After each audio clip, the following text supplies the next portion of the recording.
Alyssa Poggioli, life, leadership, executive, and connection coach, wanting to share a little bit about grief today. This is coming from the reality that I am 3 months into being separated from my partner of 5 years. I moved out. I'm now in a new apartment. And so these last 12 or so weeks have been really interesting to kind of observe myself. And with grief, I find that a lot of people aren't necessarily aware that grief can be a person, a relationship, a home, a pet, a career, an identity or community in which you reside in. Like, it can be a person, place, thing, or just overall experience of what was normal once and that is no longer there.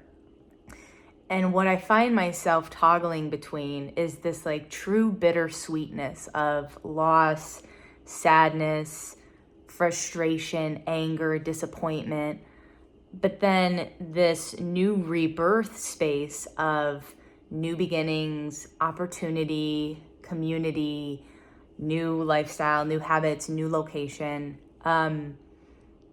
which can equally be exhausting and scary and annoying, but empowering. And I'm making this video today because we often fail to, I believe, feel into both being acceptable. Like, I can grieve and be sad and angry and disappointed while also being excited and enthusiastic and eager to see what is new. And it doesn't mean that it's good or bad, right or wrong. It just means that that is where I'm choosing to have my space, my headspace. And it can be right. It can be one and the same. So if you are going, and maybe you're experiencing grief, and you may not even know or recognize it as it. You could be labeling it as like burnt out or depression or just reactivity. And also the thing about acknowledging where you're at in the space and journey and experience of grieving some sort of loss is, how are you regulating through it?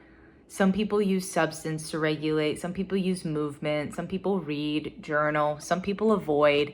And I think I want that to be a takeaway too, is if you are experiencing grief, what is your regulation strategy? For me, somatic exercises, deep breathing, meditating has been like super wonderful to allow me to get out of my head and drop into my belly.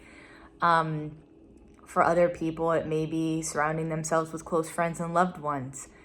So I just want to make sure that if you are experiencing grief, reminding you that it's okay, it's real, there's no timeline, and to love it and appreciate it for what it's allowing you to experience.